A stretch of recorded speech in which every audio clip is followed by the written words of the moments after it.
A very good morning to everyone. Okay, so now we are going to start up the fourth type of agricultural practice, that is irrigation. What do you mean by irrigation? Irrigation means the supply of water to the crops at regular intervals is called irrigation. Yes, supplying water to the crops is called as irrigation. Artificial method of supplying water to the crops is called as irrigation. As like every living organism require water, even plants do also require water for the survival. So how this water is being absorbed? Water is being absorbed by all the plants with the help of roots in it. Yes, roots absorbs the water. Not only it absorbs water, it also absorbs some essential minerals present in the soil and gives to the plant.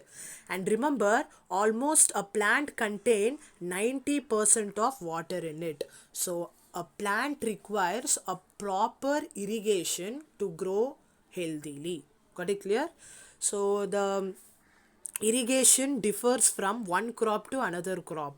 Okay, the frequency of water we are supplying to each crop will differs. For some crop we have to give more water, for some crop we have to give less water. That itself is more sufficient for the growth. So for each crop we have there is a difference in supplying the water. So now we are going to study the sources of irrigation, from where we are getting the water, from which source we are going to supply the water to the plants. So some sources of water are wells, tube wells, ponds, rivers, lakes, dams, canals. These are the some sources of water or some sources of irrigation through which water can be supplied to the nearby field. Okay, now we are going to study two methods of irrigation. In that, first method is traditional method of irrigation and second method is modern method of irrigation. First one is traditional method of irrigation and second one is modern method of irrigation. So now let us study about the first traditional method of irrigation now. Traditional method of irrigation involves a cattle or some human labor. So in this method, as I said, irrigation means what? Supplying water to the crops. To supply water to the crops, only a cattle or a human labor is sufficient to supply the water to the crops. And it is also cheaper, means it doesn't requires a huge amount to spend for irrigation. Okay, so if a farmer is very poor, then he can adopt this traditional method of irrigation to supply the water to the crop in his field. So there are different ways of traditional method of irrigation. One is moat, that is also called as pulley system. Another is chain pump, and thirdly it is dhekli. Fourthly it is rahat, which is also called as liver system. So these are all the four methods or four ways of traditional way of supplying water to the crops. Now let us study one by one. One is by moat, that is pulley system. So they have given a picture here. So as I said, traditional method of irrigation requires a human or a cattle to supply the water to the plants. See here, a human labor is required to take the water from the help with the help of pulley. This is called as pulley. Can you see this? This round one is called as pulley. So they will draw the water from the bottom of the well. After drawing the water, they will pour to their fields. So this is what moat system works. And secondly, we are going to learn about the chain pump. So how this chain pump works means, see, you can see some bucket which has been fixed on the wheels of the chain pump, isn't it? So what happens when this pulley or when this wheel rotates? It can be rotated manually also, means a human should be required to rotate that wheel. So when that wheel rotate like this bucket which is fixed to that wheel will goes down, and in this tray we will be having water. In this tray we will be having water. So when this wheel rotates like this, the bucket which is attached to this will takes this water and comes and it will leaves the water to the nearby fields. So I will share you the video in the next video too. You can clearly understand when you watch that video. Okay, so this is how a chain pump works. In a simple way I can say a chain pump will consist of a single wheel. When that wheel rotates, what happens? The bucket which is associated with the wheel will takes away all the water and supply to the nearby field. Let I share you the video in the next one. And thirdly, it is called as Deckley. Deckley means it is like a lever type. See, this is called as lever. Through this lever, a log is attached, and at one side, a stone is being attached. So what happen means when we lift the stone up, what happens?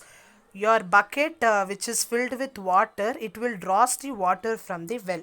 So when I pull this another end of the log which is attached with a stone upward like this, it will takes away all the water, and this water is being taken away by the farmer, and that farmer will pour the water to his nearby field. So this is how Dhekli works. And lastly, that is Rahat.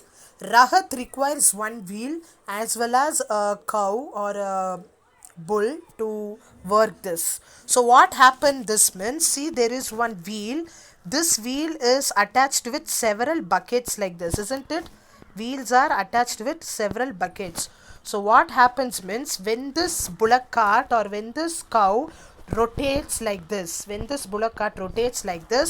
your wheel which is situated there, that also starts to rotate. Like this. When it starts to rotate, what happens? The bucket which is there will gets the water which is present in this tray. As it comes like this, as this wheel rotates like this, the water which it got from the tray will gives to the nearby field. So as this cow rotates,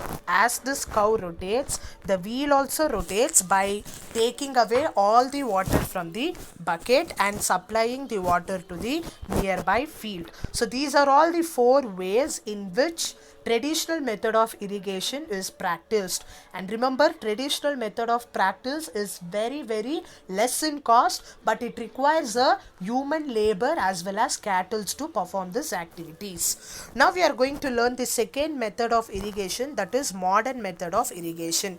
This modern method of irrigation is slightly cost, means it requires cost to perform this type of irrigation, but it doesn't require any human labor or cattle. It reduces the time, it reduces the efficiency of human effort.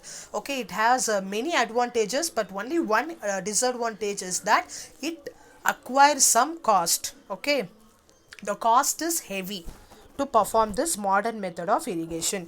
See, there are only two types of modern method of irrigation. One is sprinkler system and another is drip system. I repeat, drip system and sprinkler system are the two ways of modern methods of irrigation.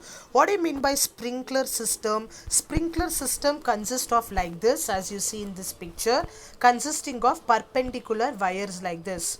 Perpendicular pipes means what? L-shaped pipes. Okay, these are all called as L-shaped pipes, and we will be having a motor or a pump like this. So this motor, what it will do means it will takes away all the water from the well, and with the help of pump it will release all the water through this perpendicular pipes or L-shaped pipes. And this L-shaped pipes, what it will do, it will sprinkles water like a rain to all the crops present in the field. Henceforth all the crops will be getting the water. Got it clear? So it's very simple. This motor will draws the water from the well, and with the help of pump this motor will release the water through the perpendicular pipes, and this perpendicular pipes releases the water in the form of rain. Okay, it will sprinkles the water in the form of rain, thereby every crops present in the field will be getting the water. So this is what? Sprinkler system. So sprinkler system will sprinkles the water in the form of rain, and it is more efficient in doing this. And second case we have is drip system. Drip system is also exactly like this, consisting of a well as well as motor as well as the L-shaped pipes, that is nothing but a perpendicular pipes. So same only, this motor will draws the water from the well and pump will supplies the water to this perpendicular shaped pipes. But in this case the water is not sprinkled in the case of sprinkler system. It will be releasing the water drop by drop. It will be releasing the water to all the crops drop by drop. Whereas in sprinkler system, all the water were sprinkled in the form of rain. But in a drip system, all the water is supplied to the plants or the crops present in the field in drop by drop. So by doing this, what happens? The water is not wasted up. By doing the sprinkler system, many water will be wasted up, isn't it? Many water would be wasted up. By doing drip system, since only drop by drop water is supplied to all the crops, it will reduce the wastage of water. So if there is less amount of water a farmer is having or in the well we are having, then what they will do means they will make use of drip system, because it will not waste the water. But when we have plenty of water, they will be making use of this sprinkler system, where all the plants of the crops will be getting the water in the form of rain. So this is about the irrigation. So in the next video you will be watching the animated video. I think by watching the animated video you can understand much more easier.